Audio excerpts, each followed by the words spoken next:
Hello students.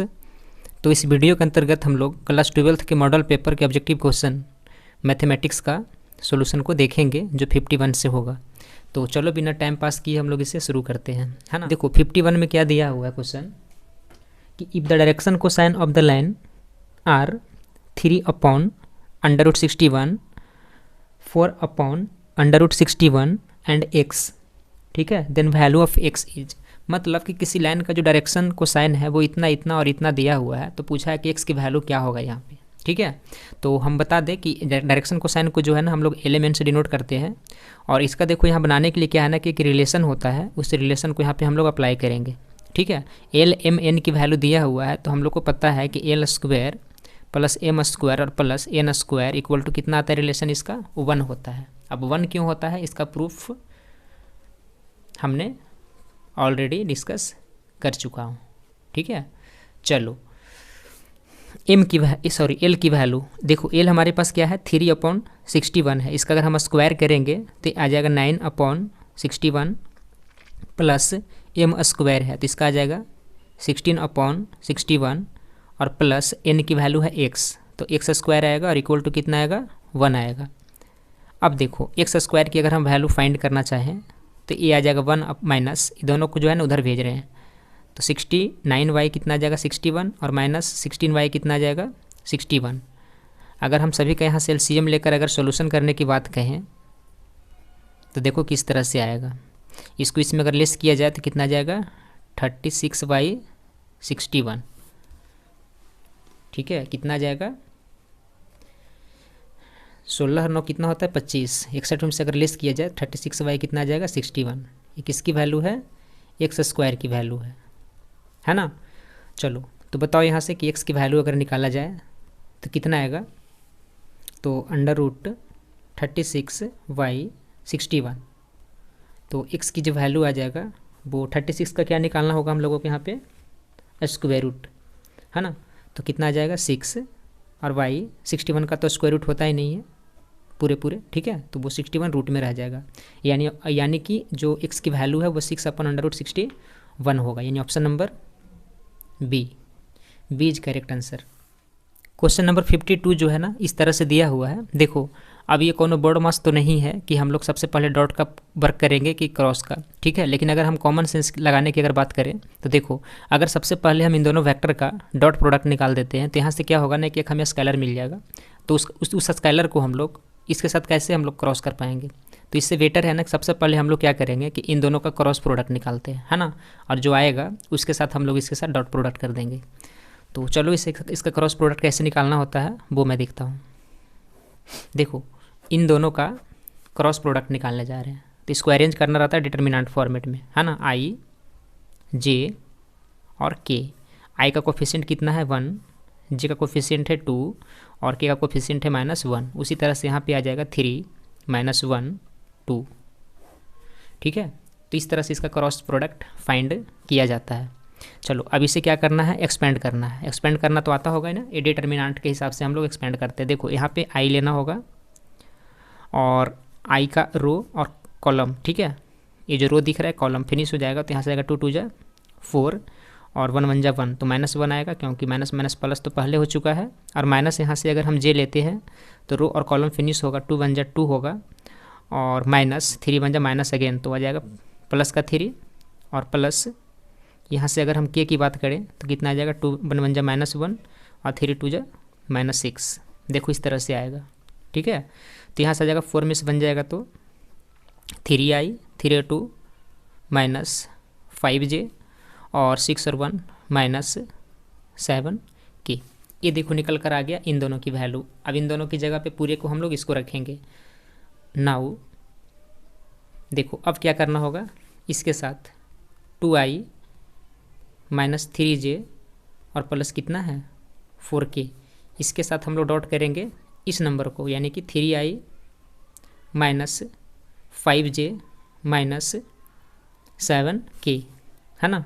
और dot करना तो बहुत आसान है, 2 3 जा 6, 5 3 जा +15 और 4 7 जा -28, ठीक है। देखो 15 और 6 कितना होता है 21 और -28, तो -7 होगा।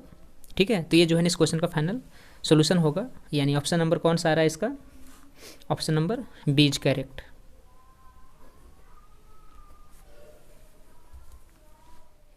क्वेश्चन नंबर 53 है। देखो गिवन प्लेन्स आर, एक प्लेन दिया हुआ है और इस क्वेश्चन में यहाँ पे क्या है ना, डायरेक्शन रेशियो फाइंड करना है इसका। ठीक है, क्वेश्चन नंबर 53 में क्या लिखना है इसका, डायरेक्शन रेशियो लिखना है। The direction ratio of the normal to the plane इतना इतना आर। ठीक है, देखो तो हमने पढ़ाया था कि अगर कोई भी प्लेन की इक्वेशन दिया हुआ है तो इसको हम लोग किससे कंपेयर करते हैं, ax plus b y plus c z और इक्वल टू डी से। ठीक है, तो देखो ए जो है ना ए की जगह पे है, बी की जगह पे -3 है, सी की जगह पे 3 है, तो यानी इसका जो डायरेक्शन रेशियोज आर कितना कितना हो जाएगा, 3 -3 और अगेन 3। तो ये इसका जो है ना फाइनल आंसर हो जाएगा, यानी option number B is matching. Question number 54 है। Equation of a plane parallel to the plane z equal to 3 is. देखो एक क्या है ना, गिवन प्लेन इज, हमारे पास एक प्लेन की इक्वेशन दिया गया है जो z इक्वल टू कितना है, 3 है।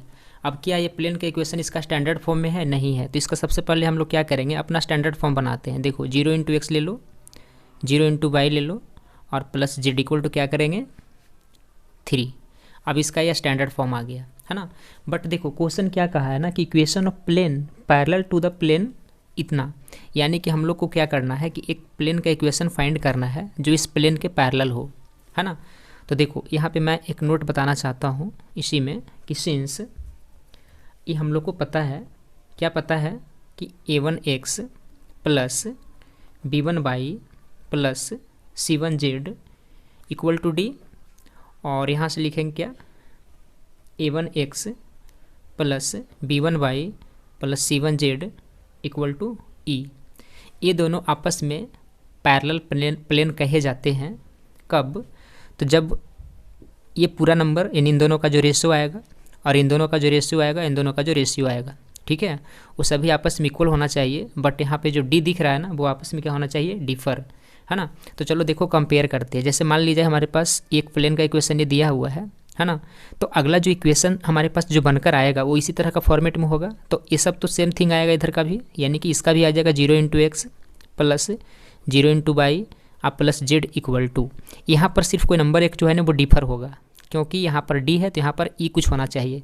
तो इसके हिसाब से हम लोग अगर ऑप्शन की बात करें तो देखो ऑप्शन नंबर सी है ना, जो कि यहाँ पर एक डिफर नंबर 0 लिख रहा है, यानी कि जेड इक्वल टू 0 जो है ना इस क्वेश्चन का आंसर हो जाएगा, यानी option number C is correct.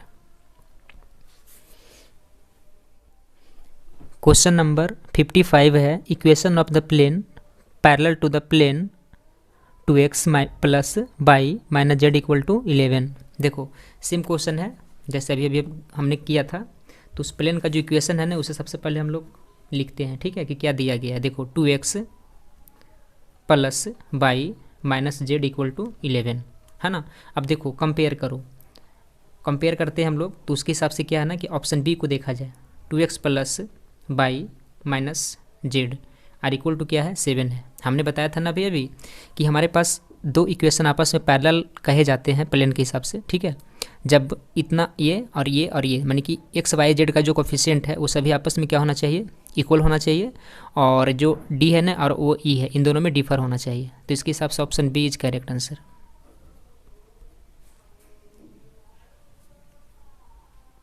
Question number 56 है। Equation of a plane perpendicular to the plane x plus 5y plus 11z equal to 7।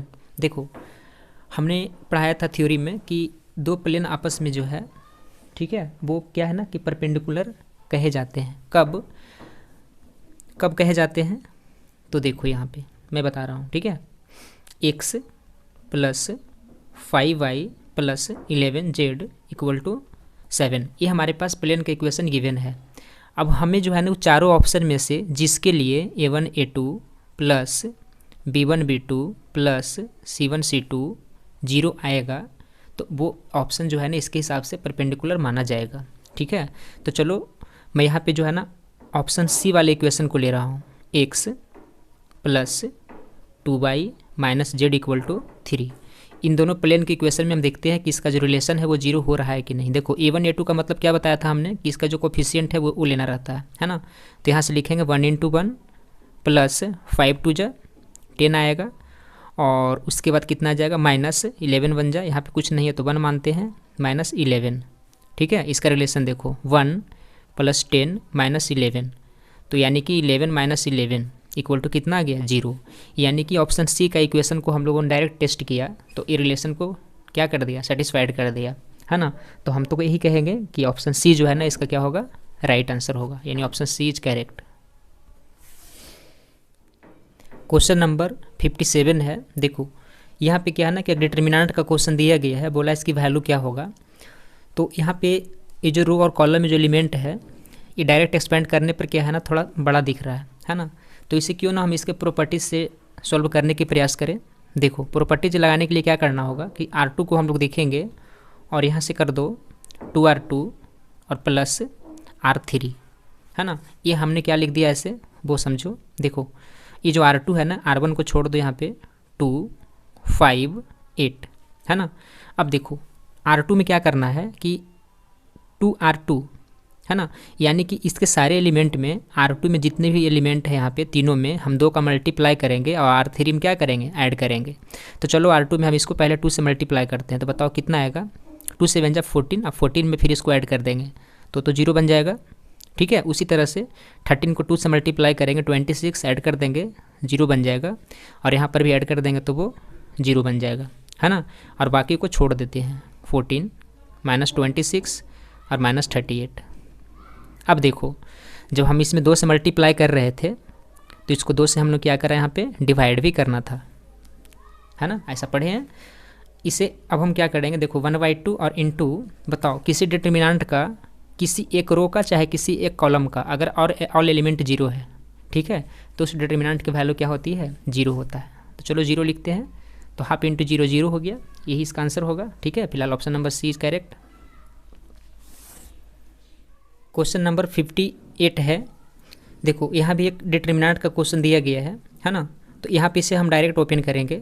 चलो 3 से ओपन कर रहे हैं। देखो ये होगा 11 7 जा 77 -31 दिया 93 होगा, और फिर -5 लेना होगा यहाँ से, ये कितना आएगा, देखो 11 छक्के 66 66 और -31 दूना 62। ठीक है, और उसके बाद हम थर्ड वाले से अगर ओपन करें हैं तो यहाँ से कितना आ जाएगा, +17, और यहाँ 6 3 जा 18 और -7 2 जा 14 लिख दिए। अब इसे सिंप्लीफाई करते हैं। देखो यहाँ से आ जाएगा 3 और इनटू, ये जब लेस करोगे तो कितना आएगा, 16 आएगा, और माइनस यहाँ से लेस होगा तो 5 × 4 आएगा, और प्लस 17 × 4 आएगा, 18 में से 4 14 जाएगा तो 4। ठीक है, चलो इस तरह से लिख दिए। अब देखो ये कितना आएगा, 16 3 48। अच्छा 1 मिनट, ये घटेगा तो नेगेटिव बनाएगा, है ना, -48 होगा, और माइनस कितना आ जाएगा 20, और प्लस कितना आ जाएगा 68। देखो तो 48 और 20 तो -68 होता है, और प्लस कितना आ जाएगा 68, नंबर कट जाएगा, आ जाएगा 0। ठीक है, तो ये इसका आंसर हो जाएगा option number C is correct. Question number 59 है। -2 × एक मैट्रिक्स दिया हुआ है और बोला इसके आंसर क्या होगा। तो बस कुछ नहीं करना है, -2 को जो है ना सारे एलिमेंट में ले जाकर मल्टीप्लाई करेंगे। ठीक है, देखो -2 को 1 से करेंगे तो -2 आएगा, -2 को -1 से करेंगे सिर्फ 2 आएगा, 3 2 जा -6 होगा, और 2 5 जा -10 होगा। तो ये जो है इस क्वेश्चन का फाइनल आंसर होगा, यानी option number D is correct. Question number 60 है। देखो अभी अभी हम 59 को जिस तरह से किए थे, बट वहाँ पर क्या था ना कि मैट्रिक्स दिया हुआ था, है ना, लेकिन यहाँ पर क्या है, डिटर्मिनेंट है। तो मैट्रिक्स का रूल है कि जो भी एलिमेंट अगर यहाँ बाहर होता है तो उसे हम प्रत्येक एलिमेंट में अंदर क्या कर देते हैं, मल्टीप्लाई। लेकिन डिटर्मिनेंट में ऐसा नहीं है। ये 4 जो यहाँ पे दिख रहा है आगे में, ठीक है, इसको या तो किसी एक कॉलम में मल्टीप्लाई करना होगा, या तो 2 1 के साथ कर लो, नहीं तो फिर -2 और 0 के साथ। अगर वो भी नहीं होता है तो फिर या तो तुम -2 2 और -2 के साथ करो या फिर 1 और 0 के साथ, यानी किसी एक रो या किसी एक कॉलम के साथ हमेशा होता है। ठीक है, तो हम ऑप्शन के हिसाब से अगर बात करते हैं तो देखो इसका जो है ना इस तरह से करोगे। ऑप्शन नंबर डी में ऐसा मैचिंग है, देखो 4 2 जा कितना आ रहा है 8 और 4 2 जा कितना आ रहा है -8 और फिर बाकी क्या होगा ना कि हमने एक रो में 4 का मल्टीप्लाई कर दिया और बाकी 1,0 जो है ना, सॉरी 1 और 0 वो ऐसे ही रहेगा। तो ये जो है ना इस क्वेश्चन का फाइनल आंसर हो जाएगा। ठीक है, option number D is correct. तो स्टूडेंट्स इस वीडियो में हमने 60 तक ही कवर कर पाया। ठीक है, तो चलो इस वीडियो को हम यहीं पे आज एंड कर रहे हैं। ठीक है, तब तक के लिए जय हिंद।